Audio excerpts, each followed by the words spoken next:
Olá pessoas, espero que estejam todos bem. Seguindo aqui no nosso segundo de 2 vídeos sobre a independência dos Estados Unidos. No vídeo anterior a gente viu o contexto ali da colonização da América do Norte, a diferença entre as colônias do Norte e do Sul. Qual era o contexto daquelas colônias e o que acontece após a Guerra dos 7 Anos, que a Inglaterra resolve aumentar a pressão sobre suas colônias para aumentar a lucratividade, aumentar o controle. E isso prejudica as colônias e gera um sentimento de que as colônias foram traídas. As colônias passam a se sentir traídas, porque elas ajudaram a Inglaterra a vencer a Guerra dos 7 Anos, e ao invés de receber recompensas, receberam mais impostos, mais fiscalização e mais rigor no controle que a Inglaterra tinha sobre as colônias. A Inglaterra começa, então, para aumentar a arrecadação, para cobrir os gastos que ela teve com a guerra, ela começa a colocar uma série de impostos sobre as colônias norte-americanas. E esses impostos cada novo imposto que surge gera uma nova revolta. E aqui a gente vai analisar os principais desses impostos e como eles vão levar cada vez mais a um afastamento entre as colônias e a Inglaterra. Como eu disse para vocês, até então, os colonos, os habitantes das colônias, eles se sentem cidadãos ingleses. Eles não se sentem uma coisa diferente da Inglaterra. Eles são cidadãos ingleses que moram nas colônias. Mas a partir do momento que a Inglaterra começar a pressionar essas colônias, eles vão começar a ter um sentimento diferente, de que eles são tratados pelos ingleses como uma outra coisa. Então, já que a gente é tratado como outra coisa, por que não ser outra coisa? Enfim. Em 1765, logo após a Guerra dos 7 Anos, a Inglaterra cria a Lei do Selo. A Lei do Selo era um imposto sobre todo material impresso. E isso parece uma bobagem, mas isso tem um impacto muito forte nas colônias. Porque tudo que fosse impresso só podia circular se tivesse um selo da coroa inglesa. E para você ter esse selo, você tinha que pagar um imposto. Isso teria um impacto muito grande na circulação de jornais, na circulação de livros, na circulação de panfletos, na circulação de cartazes. Então, tudo isso passaria a pagar imposto. E a gente viu, nas aulas sobre iluminismo, que a imprensa é um mecanismo muito importante para a divulgação e compartilhamento de ideias. Então, você taxar o mecanismo de divulgação das ideias no contexto do iluminismo, a gente está no meio do século XVIII, isso soa como uma perseguição à liberdade de expressão. Então, não é só a questão do imposto em si, mas a questão de você dificultar a circulação de ideias, porque você tornando mais cara a publicação, você dificulta a circulação de ideias.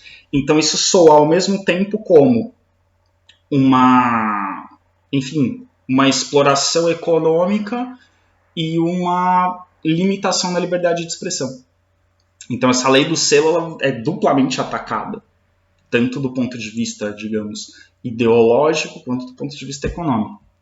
E aí, na cidade de Nova York, representantes das 13 colônias se reúnem no Congresso da Lei do Selo.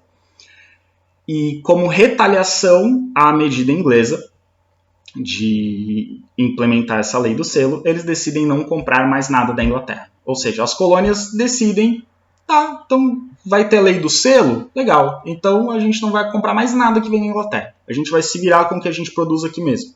Não vamos mais comprar nada inglês. Então as colônias estabelecem um boicote à Inglaterra. Isso é uma afronta ao pacto colonial, porque essas colônias teoricamente só poderiam comprar seus produtos vindos da Inglaterra. E a partir do momento que eles falam, não vamos mais comprar da Inglaterra, não. Isso é uma afronta, isso é um desafio à Inglaterra. O impacto imediato disso foi uma queda gigantesca nas exportações inglesas, porque as 13 colônias eram um grande mercado consumidor. A partir do momento que elas param de comprar, os produtores ingleses não têm para quem vender, ou tem muito menos gente para vender. Então, os próprios empresários, os industriais, enfim, a burguesia inglesa, pressiona a coroa para acabar com o imposto. Fala, você colocou esse imposto para aumentar a arrecadação, só que você colocou o imposto lá, os caras pararam de comprar. Então, foi pior. A gente está perdendo dinheiro com isso. Então, acaba com essa lei para a gente voltar a vender os nossos produtos. Então, esse boicote dos colonos aos produtos ingleses fez com que os próprios burgueses ingleses pressionassem a coroa para acabar com a lei do selo. E aí, em 1767, a lei do selo foi revogada, não teve mais a lei do selo. Mas outros impostos, mas a Inglaterra criou uma série de outros impostos sobre outros tipos de produtos. Então acabaram com a lei do selo, mas criaram vários outros. Então os colonos falaram, peraí, né, a gente queria acabar com a lei do selo, mas a gente não queria outras no lugar. Então o clima entre a Inglaterra e as colônias começa a ficar bem tenso.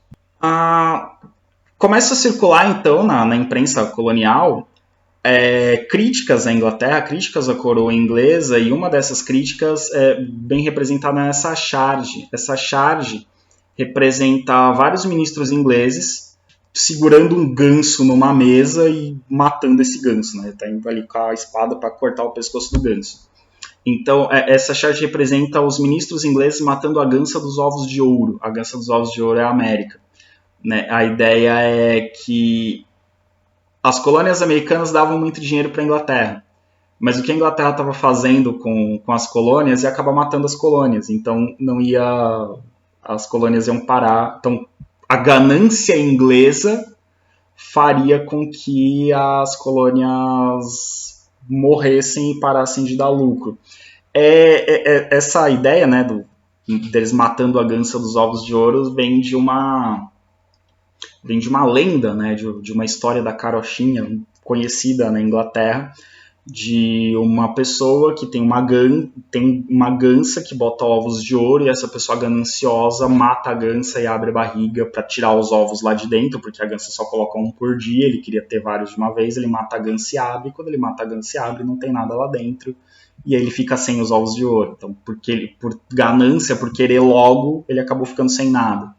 Então a Inglaterra, as colônias acusavam a Inglaterra disso, de vocês estão destruindo as colônias e ao invés de ter o lucro certo todo dia para aumentar a arrecadação, vocês vão acabar ficando sem nada. Em 1770, na cidade de Boston, que é uma cidade bastante importante das colônias até hoje, Boston era o principal porto das 13 colônias, né? Principalmente para as colônias do norte. Boston era o principal porto tanto para a chegada de produtos quanto para a saída de produtos, ali na colônia de Massachusetts. Então, em Boston, foi feita uma manifestação. Era uma cidade bastante importante, uma cidade portuária, uma das principais cidades das 13 colônias. Foi feita uma manifestação, ali, um protesto contra as medidas inglesas, esses impostos, o aumento da pressão, o aumento da fiscalização, enfim, estavam insatisfeitos com a coroa inglesa. Essa manifestação, que era uma manifestação pacífica, não era uma manifestação violenta, não houve ataque a nada, enfim, era só uma manifestação, pessoas andando na rua, protestando e tal, ela foi violentamente reprimida pelo exército inglês. Então, a Inglaterra mandou tropas para as ruas, e as tropas abriram fogo contra os manifestantes, assim. E esse episódio ficou conhecido como Massacre de Boston. Então houve vários e vários mortos e feridos, né, nesse episódio.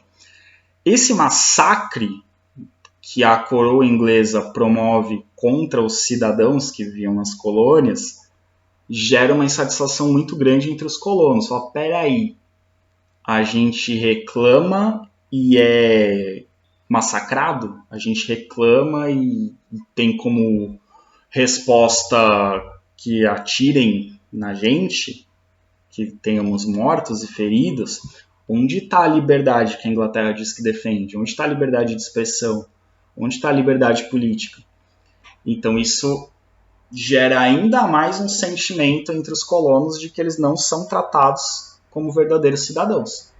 E eles vão falar, bom, se a Inglaterra não trata a gente como cidadãos de verdade, nós vamos precisar tomar providências para sermos, de fato, cidadãos. Em 1773, de novo em Boston, acontece um outro protesto, e esse é um dos protestos mais legais que eu acho dessa série de conflitos que tem nos Estados Unidos. Esse é um dos protestos mais interessantes que tem. Em 1773, no porto de Boston, acontece uma manifestação. Por que essa manifestação acontece? A Inglaterra resolve criar a lei do chá. Segundo a lei do chá, as colônias só podiam comprar chá que vinha da Inglaterra. O chá era muito consumido na América do Norte, o chá é muito consumido na Inglaterra e nas 13 colônias, que tinham os mesmos costumes que os ingleses, o chá também era muito consumido. E algumas colônias produziam chá internamente, tinha uma produção interna de chá que circulava nas colônias. Veio uma lei da Inglaterra proibindo essa produção e esse comércio interno e obrigando as colônias a comprarem todo o chá que vinha da Inglaterra. Isso fazia com que o chá ficasse muito mais caro. O chá produzido internamente era muito mais barato. E aí, obrigando a comprar da metrópole, esse chá acabava ficando mais caro. A ideia de novo, forçar o pacto colonial, que eu falei para vocês no vídeo anterior. O comércio interno era bom para as 13 colônias, mas para a Inglaterra era ruim. E quando a Inglaterra começa a precisar de dinheiro depois da Guerra dos 7 Anos, a Inglaterra começa a combater esse comércio interno para obrigar as colônias a comprar os produtos ingleses. E aí a população ficou muito brava, porque é um produto que se consome muito. Seria a mesma coisa que aqui no Rio Grande do Sul alguém criar um imposto e dobrar o preço do mate. Ia ficar todo mundo revoltado. Aí como assim tá mais caro o chimarrão? Foi esse problema ali na lei do chá. E aí os colonos foram para o Porto de Boston e fizeram, como eu disse, um dos protestos mais legais desse período da independência dos Estados Unidos. Esse protesto ficou conhecido como a Festa do Chá de Boston, ou The Boston Tea Party, é o nome em inglês. Um grupo de colonos vestido de índios, eles se fantasiaram de índio, um tanto quanto racista o protesto, pode ser um tanto quanto racista, mas vocês vão entender por que o protesto foi legal. Eles se vestiram de índio, para dizer que não foram os colonos, se vestiram de índio, invadiram os navios, que trouxeram chá da Inglaterra, e jogaram todo o carregamento de chá no mar.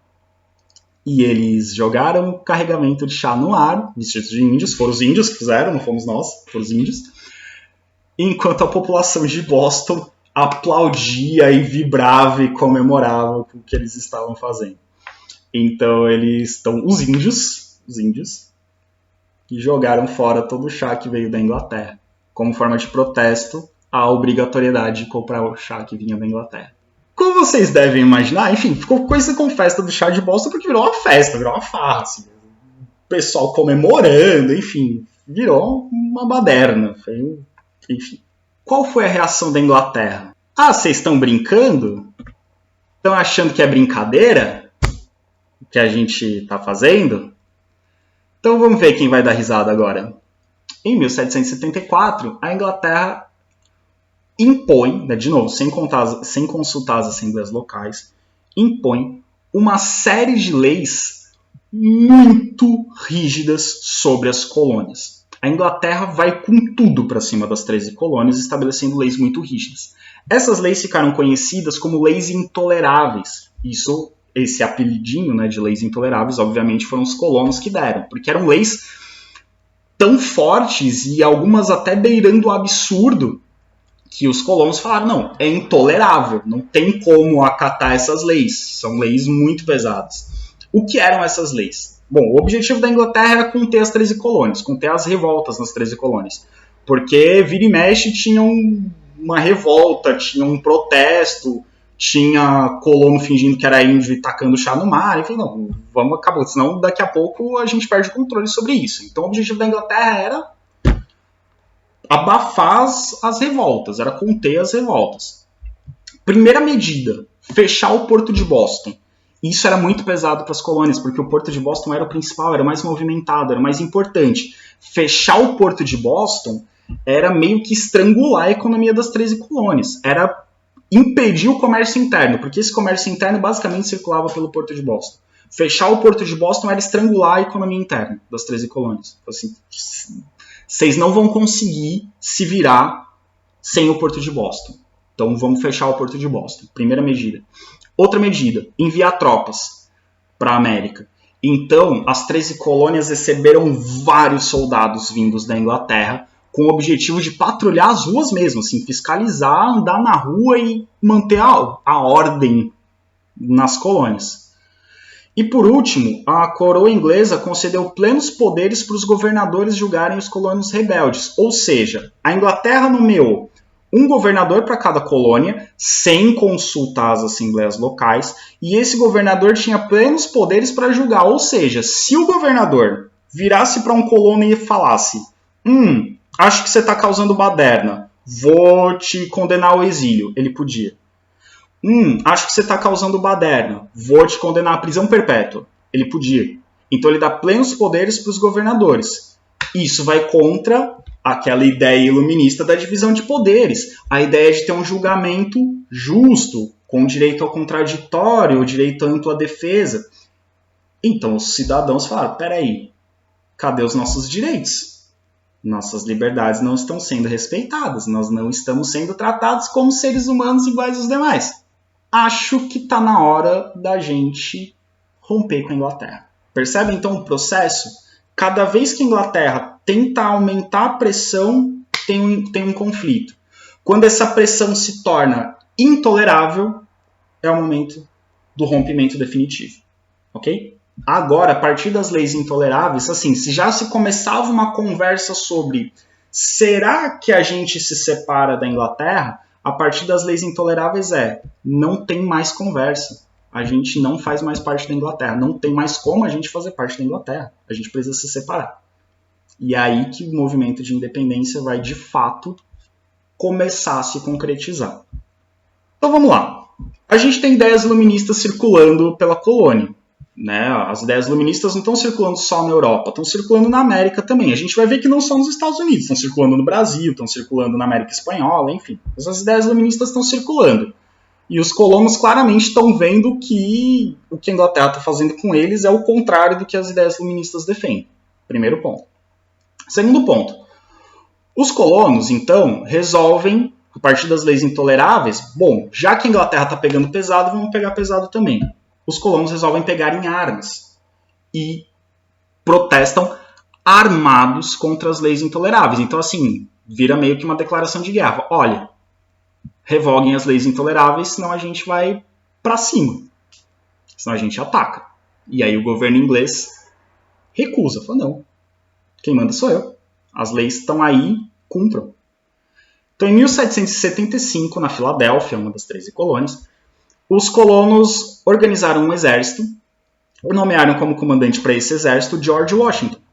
Então, George Washington foi o general, né, o comandante desse exército de colonos que tinha como objetivo iniciar uma guerra contra a Inglaterra pela independência. Então, o objetivo era entrar em guerra com a Inglaterra mesmo, expulsar as tropas inglesas e decretar a independência.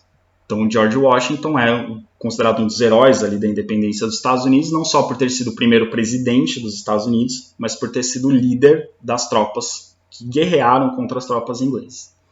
No ano de 1776, representantes das 13 colônias se reuniram e assinaram a Declaração de Independência, que foi redigida por Thomas Jefferson. Thomas Jefferson é outro importante personagem da história norte-americana, além de, enfim, de um inventor, de um cientista, ele também foi um importante personagem político. Ele redigiu a Declaração de Independência e representantes das 13 colônias assinaram. No dia 4 de julho de 1776, essa declaração foi lida publicamente. Então, os norte-americanos consideram a data da sua independência o dia 4 de julho, que é o dia que essa declaração assinada pelos representantes das 13 colônias foi tornada pública. Então, claro, a Inglaterra não reconheceu no mesmo dia, tem todo um processo de luta até que a Inglaterra reconheça a independência dos Estados Unidos, mas para os norte-americanos, o dia oficial da independência é o dia que eles falam, que eles leem essa declaração e falam: nós não somos mais colônia inglesa, nós somos 13 colônias independentes. Então, é o 4 de julho de 1776. E o 4 de julho é, nos Estados Unidos, mais ou menos equivalente ao nosso 7 de setembro, com a diferença de que lá eles comemoram muito mais a independência dos Estados Unidos do que nós comemoramos a independência do Brasil. Lá é um feriado muito mais importante do que para nós. Para nós é só um dia para dormir até mais tarde. Para os norte-americanos não, tem um significado muito maior. Como que foi essa guerra de independência? A guerra, então, ela dura, vejam só, de 1775, que é quando essas tropas são formadas ali na Filadélfia, comandadas por George Washington, e vai até 1781. Então a Inglaterra Os Estados Unidos proclamaram sua independência em 1776, mas até 1781 a Inglaterra resistiu. A Inglaterra lutou contra, tentou impedir. Nessa briga, as 13 colônias recebem apoio financeiro e militar da França, da Espanha e da Holanda. A gente vai ver que para a França isso não vai ser bom quando a gente for falar da Revolução Francesa. Mas os franceses odiavam a Inglaterra, tinham perdido a Guerra dos 7 Anos, deram dinheiro e arma para os Estados Unidos meio que vingarem a derrota francesa. A Espanha era inimiga tradicional da Inglaterra, apoiou os Estados Unidos. O que é um tanto quanto contraditório a Espanha apoiar a independência dos Estados Unidos, porque depois as colônias espanholas também vão querer ser independentes. Aí a Espanha talvez se arrependa de ter ajudado os Estados Unidos. Mas a Espanha, com o objetivo de prejudicar a Inglaterra, apoia os Estados Unidos. E a Holanda é a mesma coisa, o objetivo era prejudicar a Inglaterra. A Inglaterra era a principal potência comercial naquele contexto e as outras potências queriam que a Inglaterra se desse mal. Então apoiar os Estados Unidos era um jeito de prejudicar a Inglaterra. Em 1781, na Batalha de Yorktown, acontece a principal vitória das tropas norte-americanas, e é com essa vitória das tropas norte-americanas, ou das tropas das 13 colônias, que é com essa vitória, né, em Yorktown, que a Inglaterra finalmente é derrotada, e a Inglaterra é obrigada a sentar para negociar com as 13 colônias um acordo.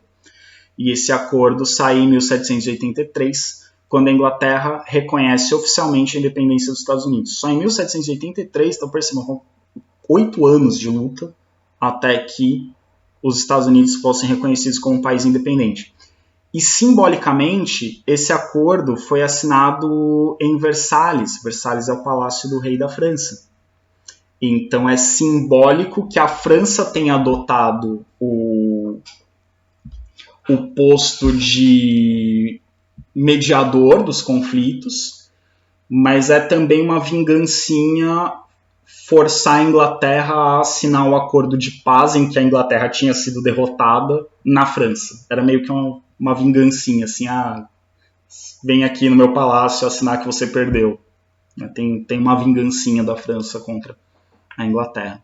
E como parte desses acordos de paz, aquele território da Louisiana e aquelas outras terras que a França tinha perdido para a Inglaterra na América do Norte, foram cedidas às 13 colônias. Então elas foram incorporadas a esse novo país chamado Estados Unidos. Aliás, não é um país chamado Estados Unidos. Na verdade, os Estados Unidos não tem nome, mas eu vou explicar isso melhor depois. Os Estados Unidos é o único país do mundo que não tem nome. Professor, o nome do país é Estados Unidos. Não é. O país não tem um nome, mas eu vou explicar isso melhor depois. País independente. Legal. Somos independentes. Boa. E agora, faz o quê? Primeiro, organiza o país. Você precisa organizar um governo, você precisa organizar as leis próprias, você precisa se organizar. E para organizar um novo país, um país inspirado em ideias iluministas, lembra que as ideias iluministas que incentivaram a independência dos Estados Unidos. Então, um país com ideias iluministas, vamos fazer uma Constituição. Leis que vão reger o país. Não vai ter um governante que vai fazer o que quiser. Todo mundo vai ter que obedecer às leis. Então vamos criar uma Constituição. Essa Constituição foi concluída no ano de 1787. Essa Constituição estabelece o seguinte. Primeiro, os Estados Unidos seriam uma república federativa. O que é uma república federativa? República, todo mundo vota para escolher o governante. Certo? Certo. Tem república parlamentarista e república presidencialista, mas eu vou explicar isso depois. Então, uma república. Federativa quer dizer que é uma federação. E o que é uma federação? Numa federação, cada estado é autônomo. Então, as 13 colônias seriam independentes uma da outra, porém as 13 juntas formam um único país. Então, cada uma das 13 colônias poderia ter as próprias leis, mas elas juntas formam uma república e os cidadãos de todas elas votam para escolher o governo geral. Mas cada uma das 13 colônias tem autonomia para criar algumas leis, tem autonomia para criar os próprios impostos. É por isso que nos Estados Unidos, ainda hoje, esse é o formato de república federativa, cada estado tem a sua constituição. E é por isso que às vezes as leis de um estado mudam bastante. Tem estado que tem pena de morte, estado que não tem. Tem estado que autoriza o casamento homoafetivo, tem estado que não, porque eles são independentes, eles são autônomos, cada um cria as próprias leis, mas eles todos juntos formam uma nação só. E daí que vem a ideia de Estados Unidos. Por isso que eu disse, Estados Unidos não é o nome do país. Estados Unidos é a descrição da forma de governo. São estados independentes, porém unidos. Por isso que é Estados Unidos. E esses Estados Unidos, que eram 13 colônias, agora são 13 estados. Depois o país vai aumentar e hoje os Estados Unidos têm 50 estados. Mas quando ele é fundado, são 13 estados. Esses 13 estados se unem para formar um país, por isso Estados Unidos. E esses 13 estados estão aonde? Na América, por isso Estados Unidos da América. Se você parar para pensar, então, os Estados Unidos não tem um nome, o país não tem um nome. Ele tem uma descrição do que eles são e onde eles ficam, mas não é um nome. Ok? São Estados Unidos que ficam na América, por isso Estados Unidos da América. Ok, então a República Federativa é isso. É uma república presidencialista, ou seja, o governo central desse país, desses Estados Unidos que ficam na América, é o presidente.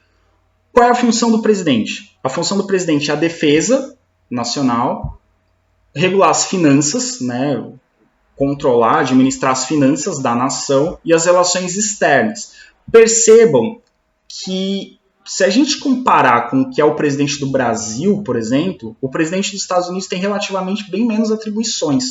Ele só pega questões muito gerais do país, e principalmente as questões externas e as questões econômicas gerais. O dia a dia, as coisas mais próximas da população, no fim das contas, pertencem aos estados. São os estados que determinam.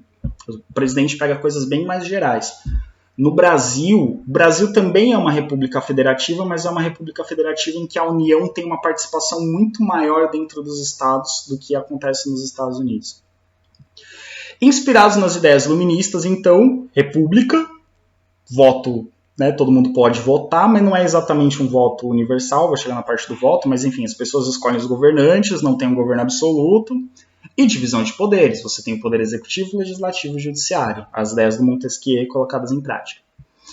Você tem direitos políticos e civis para todos os cidadãos. Então, todo cidadão dos Estados Unidos da América tem direito à liberdade de expressão, liberdade de imprensa, liberdade religiosa e liberdade de reunião. Então, as ideias iluministas de defender as liberdades individuais estão presentes na Constituição dos Estados Unidos. Porém, temos um probleminha. Alguns probleminhas. Primeiro probleminha, voto censitário masculino. Mulheres não votavam e só podia votar quem tinha propriedades. Qual é a de votar quem tem propriedade? A gente vai discutir isso um pouco mais quando a gente falar da Revolução Francesa, mas a ideia basicamente é a seguinte, eles achavam, e alguns iluministas, alguns pensadores iluministas achavam isso, que só seria responsável para tomar decisões políticas quem tem algo para perder. Quem tem algo para perder? Quem tem propriedade. Uma pessoa pobre que não tem nada a perder, então ela é mais irresponsável para tomar decisões. Por isso o voto censitário. E masculino, porque a mulher era considerada incapaz. Outro probleminha, escravos. Então, os Estados Unidos se tornaram independentes, mas não acabaram com a escravidão. A escravidão continuou. E os indígenas. Escravos indígenas não eram considerados cidadãos. Então, todas essas liberdades aí que vocês estão vendo não valia nem para escravo nem para indígena. Então, percebam que assim, os Estados Unidos são o primeiro país a adotar uma constituição absolutamente iluminista, mas não é iluminista para todo mundo. É o primeiro país a ser, de fato, um país liberal, e os norte-americanos se orgulham disso até hoje, a questão do liberalismo, né, de defender as liberdades individuais e tal, mas não para todos. No início da história dos Estados Unidos, mulheres eram cidadãs de segunda classe, não tinham direitos políticos, escravos indígenas nem cidadãos eram considerados. Então percebam que não é para todo mundo. Okay? Isso ajuda a gente a entender todo o histórico de racismo e preconceito que existe nos Estados Unidos. Mas isso a gente vai entender melhor em outras aulas. Alguns personagens importantes da história dos Estados Unidos e algumas curiosidades para vocês. Tem uma personagem muito cultuada nos Estados Unidos, que é a Betsy Ross.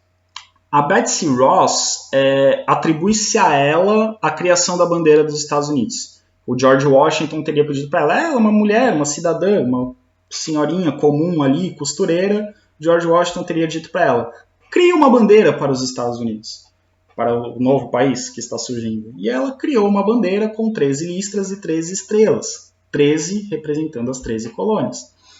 E as listras, né, alternadas ali nas cores vermelho e branco, o azul com as estrelas e tal. Então a Betsy Ross que teria criado a bandeira dos Estados Unidos.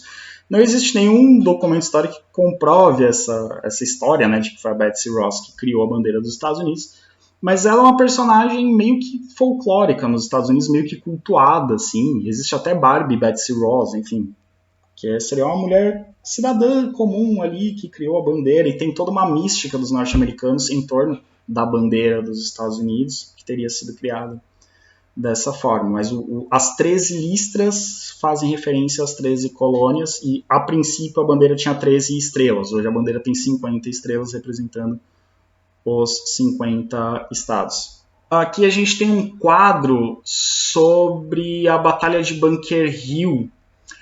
A Batalha de Bunker Hill é um episódio da Guerra de Independência dos Estados Unidos muito interessante, porque é um episódio em que os norte-americanos foram derrotados assim de forma acachapante, eles foram destroçados pelo exército inglês. Mas, como vocês podem reparar nesse quadro, criou-se um imaginário norte-americano sobre a Batalha de Bunker Hill, que é a de que mesmo derrotados eles não desistiram, tanto que depois conseguiram a independência. Então você tem muitos quadros, muitas imagens, muitas referências a esse episódio na cultura norte-americana, assim, de um modo geral, fazendo referência a isso, ao soldado todo estrupiado, mas que continua marchando em busca da liberdade. Então você tem muitas referências a isso. Aqui a gente tem essa cena, enfim, os soldados, né, vários mortos pelo chão, mas as tropas continuam avançando, né? Ali os mortos ao chão são os soldados americanos derrotados, e aqui as tropas inglesas avançando sobre eles. Então é uma derrota a Batalha de Bunker Hill, mas aqui à esquerda a gente tem esse quadro muito famoso que é O Espírito de 76, de um pintor chamado Archibald Wheeler. Ele não é da época da independência dos Estados Unidos, ele fez esse quadro já no século XIX, muito tempo depois, mas ele pinta o quadro, e é interessante que ele coloca a bandeira dos Estados Unidos. Em 76 ainda não existia a bandeira dos Estados Unidos, na época da Batalha de Bunker Hill, mas ele coloca lá a bandeira e ele coloca o velho, o jovem e o soldado ferido, com mortos pelo chão, etc. e tal, mas que continuam marchando porque não perderam a esperança. Continuam marchando porque continuam acreditando na liberdade. E eles vão continuar lutando até conquistar a liberdade. Mesmo derrotados, seguem marchando. Então essa ideia de resiliência, de ter força, de não desistir, isso é muito forte nesse imaginário norte-americano sobre a sua independência.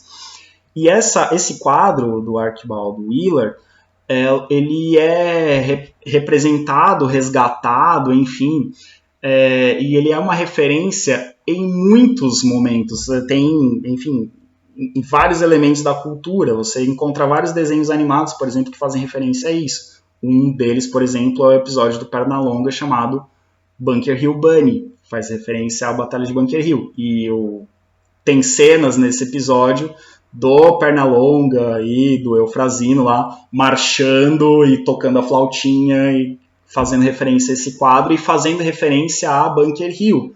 Não desistimos, nós continuamos lutando. Então sempre que você vê uma cena num filme, numa série, enfim, de alguém que continua marchando, mesmo todo estrupiado, mas continua marchando em busca do seu objetivo, em busca da sua vitória, está fazendo referência a esse quadro e a Batalha de Bunker Hill. Se ele estiver marchando e tocando tambor ou tocando uma flauta, aí é certeza que ele está fazendo referência a esse quadro. Mas, assim, sempre que isso aparece em algum elemento da cultura norte-americana, está se fazendo referência a isso, que mesmo sendo derrotados numa batalha, eles continuaram lutando até conquistar a vitória. Enfim, pessoal, sobre a independência dos Estados Unidos, eram essas as considerações que eu tinha. Vai ter um outro momento que a gente vai falar sobre as potências que surgem no século XIX e a gente vai voltar a falar dos Estados Unidos. E, de novo, é um conteúdo que só o pessoal da administração tem, que da informática não dá tempo de ver. E aí a gente vai falar já dos Estados Unidos independentes, de como que acaba a escravidão e de por que os Estados Unidos adotam como país independente o modelo econômico das colônias do norte e não o modelo econômico das colônias do sul. Porque se os Estados Unidos tivessem adotado o modelo econômico das colônias do sul, os Estados Unidos seriam um país muito parecido com o Brasil atual. Mas eles decidiram adotar o modelo econômico do norte e aí se tornaram o que são hoje, a grande potência capitalista no mundo atual. Enfim, pessoal, até mais.